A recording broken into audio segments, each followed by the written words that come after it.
Hi, everyone. Thank you so much for joining me and for inviting me back. I did an artist talk, I want to say back like 2015, maybe, just talking about my involvement with how Mizzle Adventures came about and all the things I did with that, because it really has been a journey. So I just kind of want to share a little bit of that journey with you. Mizzle Adventures really started out as a project for my students. I was looking for something for my students to do for art club, and I found this book called Stupid Sock Creatures. Little did I know that I was going to get really addicted to making these dolls because I loved their faces, the personalities. I had no idea what they were going to look like. And my mind was flooded with stories and adventures for them to go on. And it just kind of consumed my life and took over. And it's been an amazing experience because I've explored a lot of media. I actually started doing like portrait style paintings of them in like acrylic with like fabric collaged into places because I really love mixed media. And then I thought of a children's book idea. So then I started doing these like pen and ink with like colored pencil drawings. And then I started jumping into like watercoloring, but mixing it with like scrap papering and layering and I really kind of became obsessed with like this layering. So over the years, my style has really changed, and it was always traditional medium. Digital, I've always loved digital, but I had never done a digital painting until I started my MFA program. They're really big on like learning the industry standards in illustration, which digital art is a big component of illustrating now.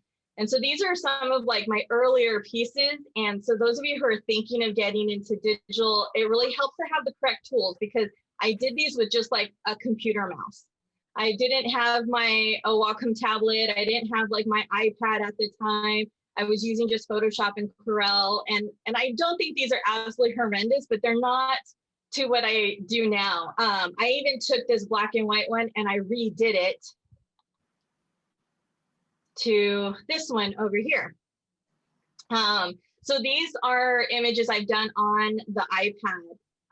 I had bought the iPad because I wanted to take something with me when I travel that I can make art on that still looked traditional. I saw a lot of artists that I follow using this app called Procreate. I started looking into it, and it's a $10 program. There's no membership, and you can do more with it than Photoshop. You know, I mean, I still use Photoshop because I think Procreate still has limitations, but you can animate on this. You can edit photos. I mean, there's just so much you can do. But what I really love is that it's portable, because for me, my artwork has to be able to go with me everywhere, and so that I can make art on the go. And I'm not carrying a bag of art supplies. I now carry my iPad. So that I just wanted to kind of go there for now. Really, today's presentation, I just kind of want to show you exactly what I do in Procreate, and kind of talk about what I've been doing. So this is Procreate. I'll go back. So it becomes like a portfolio. So I can, you know, whenever I'm carrying this with me, I automatically have a portfolio of saved work in here that I can share with people. I can create stacks that has multiple pieces in here. So it's really nice because it kind of organizes everything. A lot of people have been asking me questions about, you know, how does it work? And if you're familiar with Photoshop, it works the same way. You have all the different files. You can save it in here. You can crop your canvas size, alter it, flip your canvas. So all the different things like, you know, orientation and everything. You can share your files. It does a time lapse recording of your drawing as you're creating it. So by the time you're done with your artwork, you have a video of your time lapse of you creating this artwork. And then you can create, you can personalize this based on like your needs, which is what I like. So like the controls here on the left, I can move to the right if I want.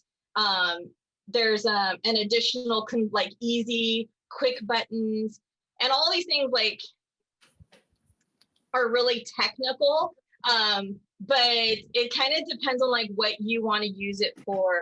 Some of these things you might not ever use, but what I love is that you have an assortment of brushes that come with it, and the brushes mimic different types of paint styles, from watercolor, gouache, oil paint.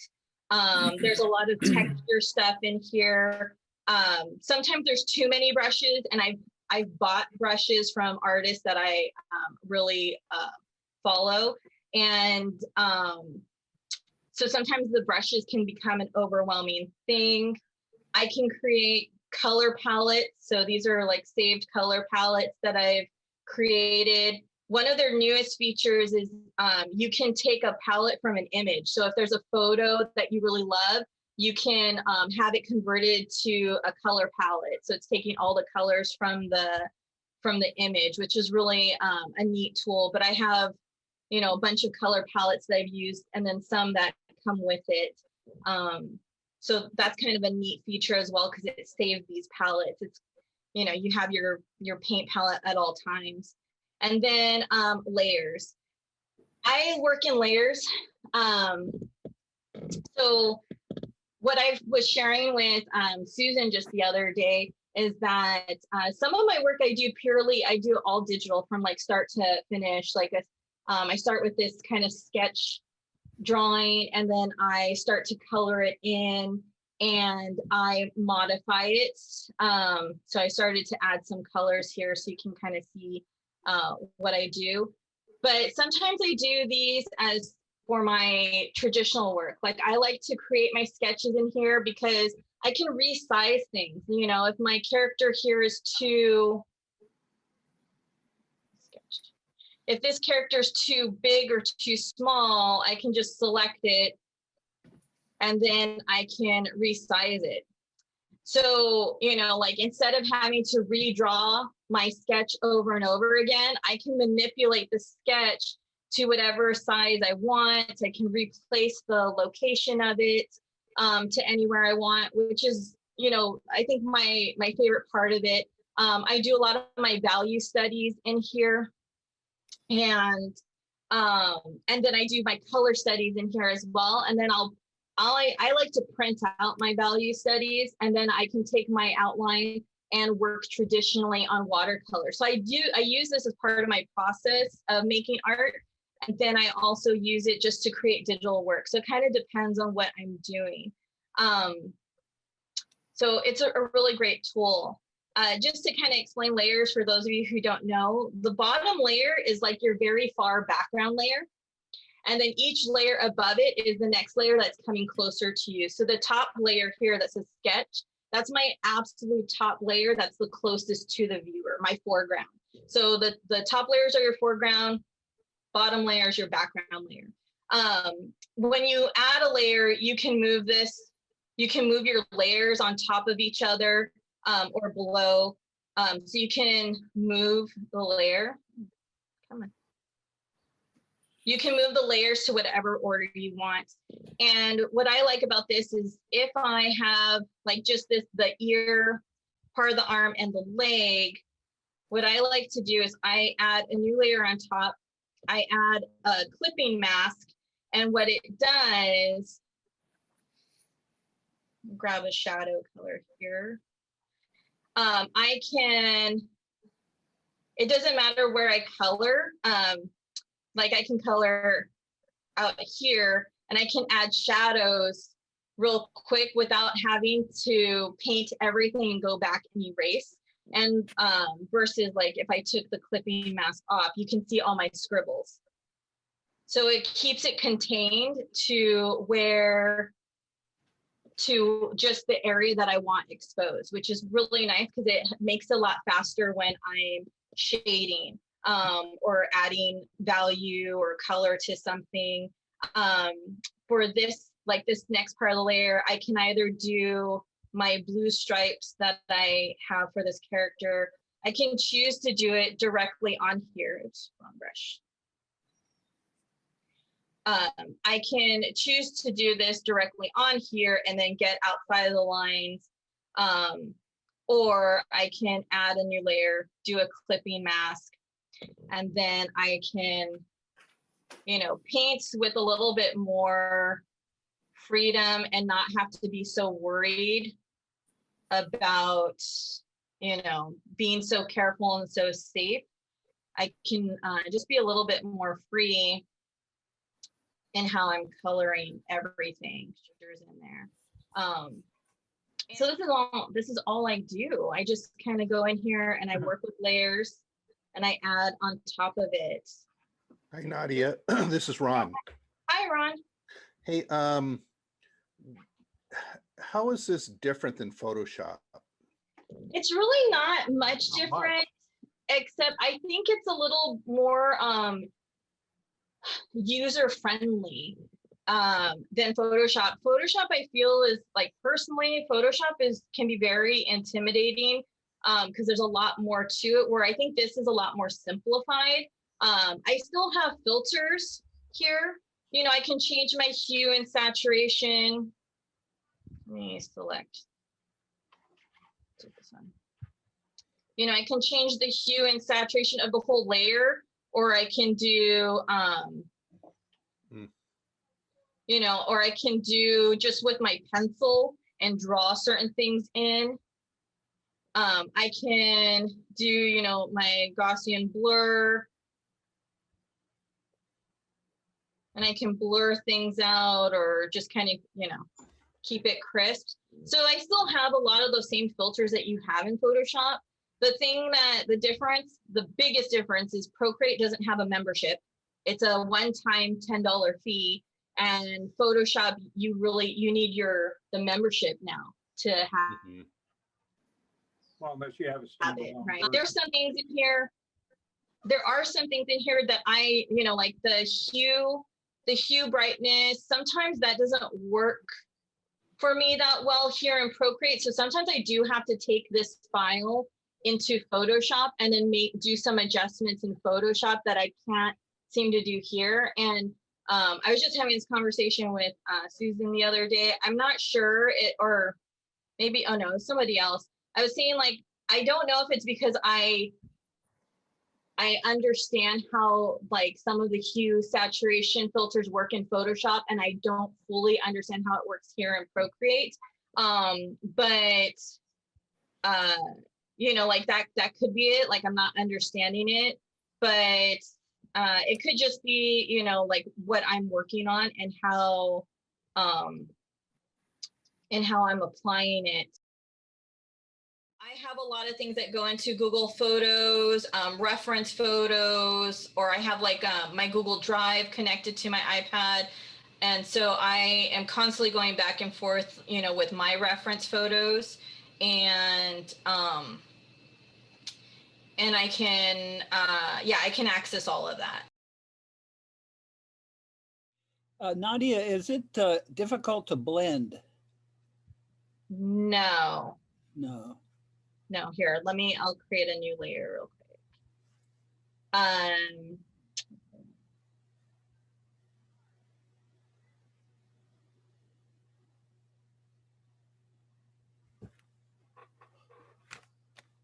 So depending on the brush you're using, it'll mimic certain tools.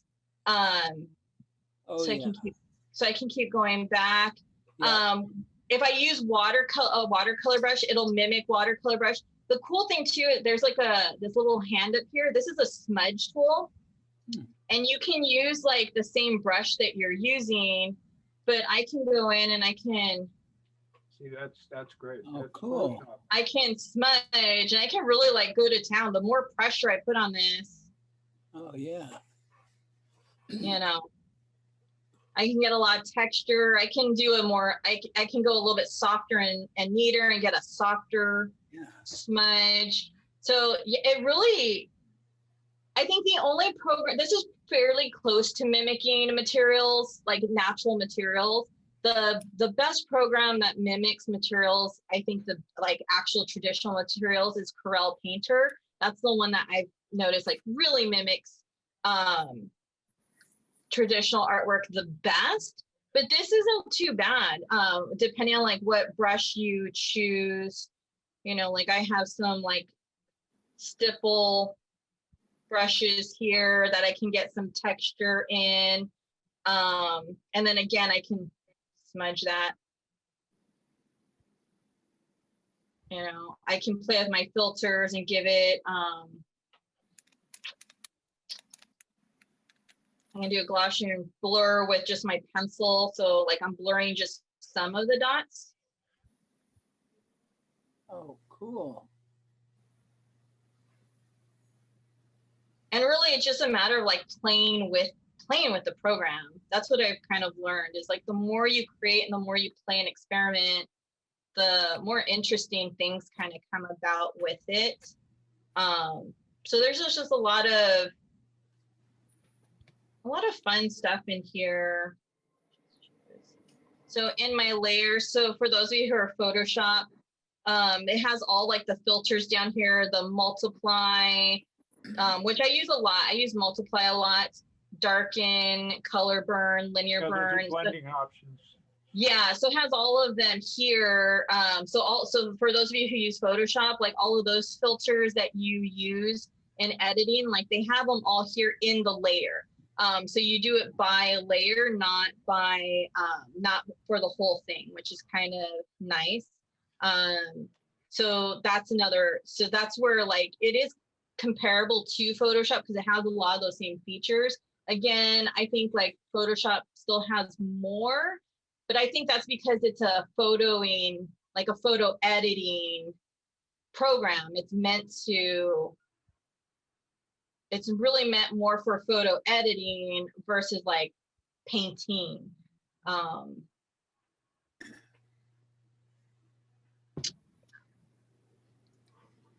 And usually at some point I start to like get rid of my sketch.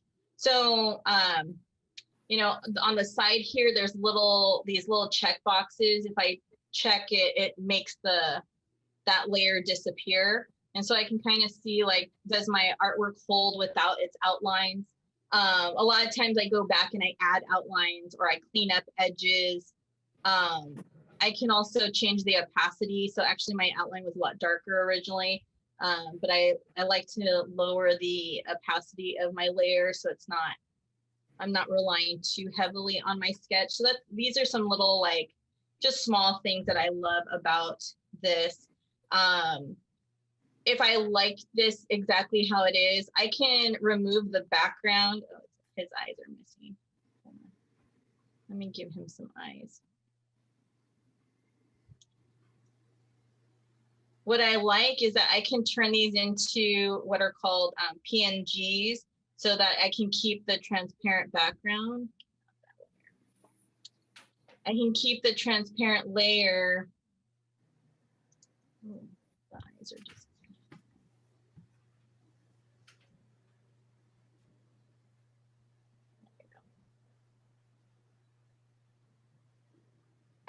And then I can put this on like any kind of background if it's a PNG because it'll keep the transparent background.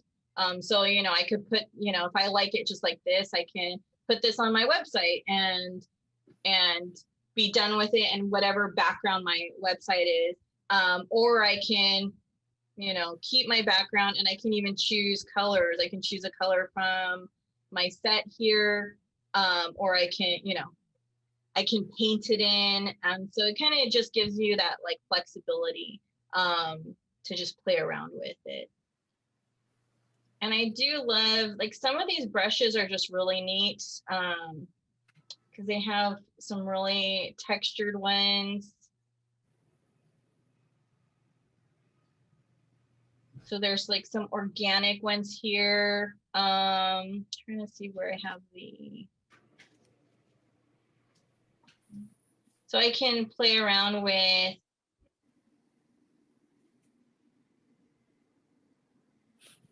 you know, I have this grass texture one.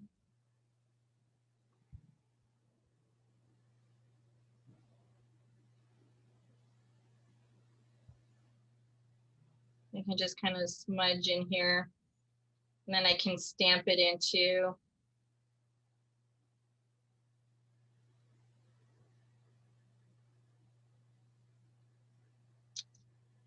And then just like, let's see, with Photoshop, I can change the color to the color wheel here. I can play with the values here. So maybe I want to just lighten up the color. So you say there's no difference. You've used the smaller iPad, and Yeah. they're virtually the same except for size, right? Yeah, it's pretty much the same. The only difference is the bigger one, I can do more layers. But if you're just photo editing, you might not need as many layers as what I use here. Because I mean, here I have. Well, the way I use layers isn't the stock way. So I wouldn't worry about that anyway. But yeah, that's cool. Good. Yeah. Okay. So I see a question. What file formats can you save your work in? So I can save it as a Procreate file. I can save it as a PSD, a PDF, JPEG, PNG, and a TIFF. So I do have, there's a lot of that's just for images. When you go into the animated areas, you can do a PDF, PNG, the animated GIF, animated PNG, an MP4, and an HEVC format, which I believe is iPhones, right? I could be wrong on that, but you know, I can download my time-lapse video. Oh, that's so cool. And you can download just 30 seconds to play on like your Instagram, or you can download the whole thing, which if you're like me, it could be a 15-minute video because I spent a lot of time on my artwork. So you can kind of see how I started from like sketch.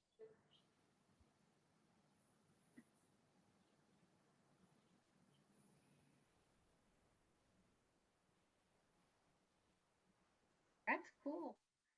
So this is probably like my other favorite feature of it.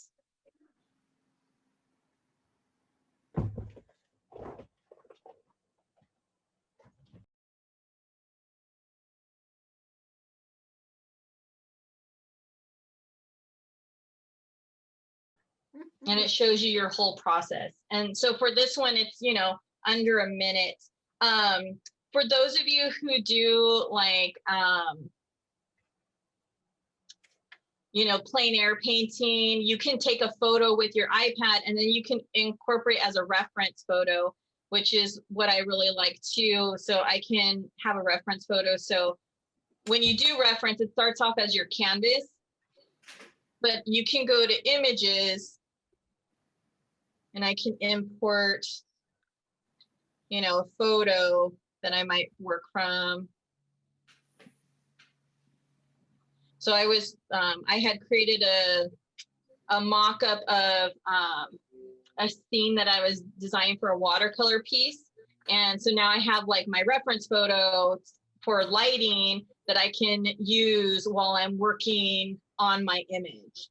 So, and then I can even take colors from here. So if I click and hold, my color went from black to this yellow, because maybe I like that yellow. And then I can go into here and I can start painting. So I could take colors from here as well. So, and I could take a photo of something that, that I just love the colors in, and I can take the colors from it without having to put it in my palette if I wanted to. So that's kind of a neat thing. And then, yeah, that's pretty much like what I love most about that. I can zoom in, zoom out on that. And I can change the photo and import a new photo.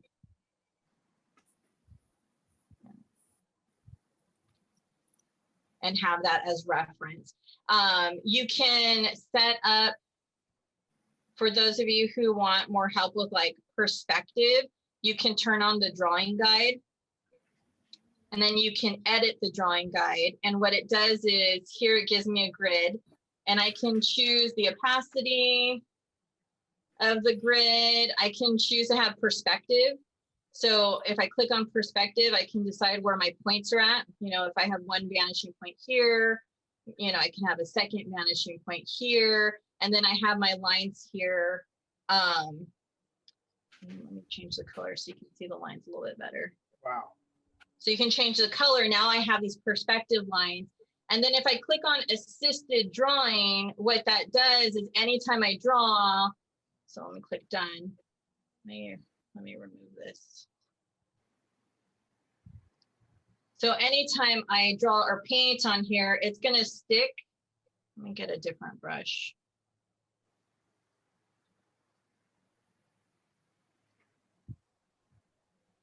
Let me make sure that's drawing guide.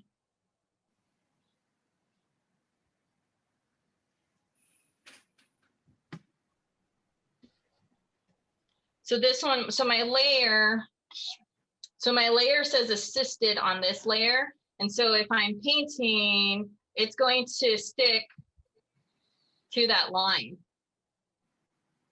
It's going to draw to the lines of the perspective. Wow. And I don't even need to be anywhere near. I don't need to be anywhere near that line. And it's going to draw to perspective for me if I have the assist on. So that's kind of a neat for, especially for people who struggle with perspective or want something a little bit more accurate. That's a nice feature of it as well. And I'm trying to think what else to show you that you might use.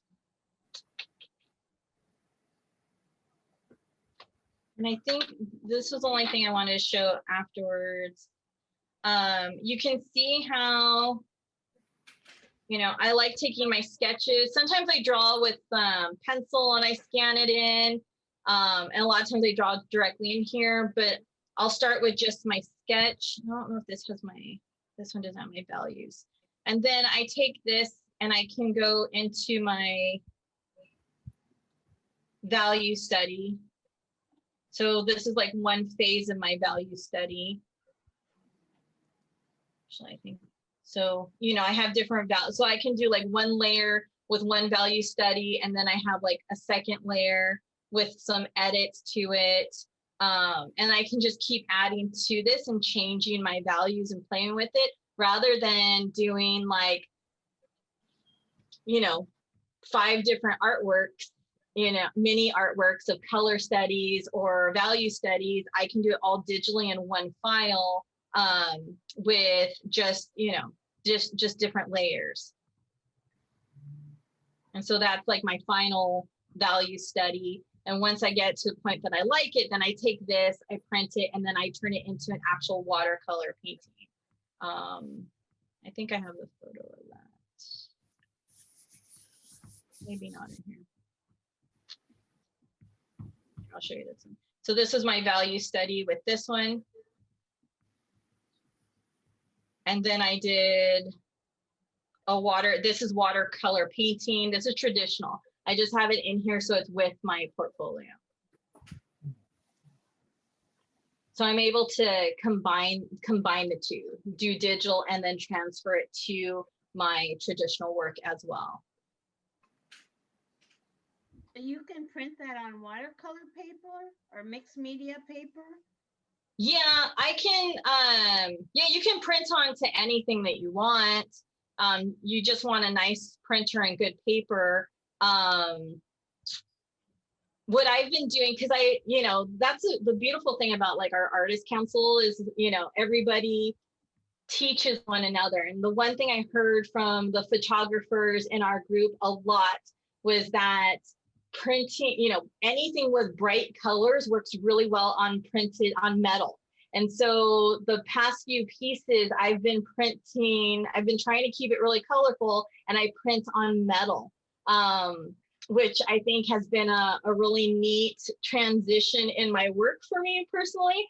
And when I don't have to worry about framing, which is like the lazy side of me, but it's definitely, it definitely has opened up how I display my work and what the finish is, because digitally I can choose to print on a watercolor like paper with a, you know, a lot of ink and make it look like a watercolor painting, or I can print on metal and have it, you know, a little bit more graphic feel to it in a sense.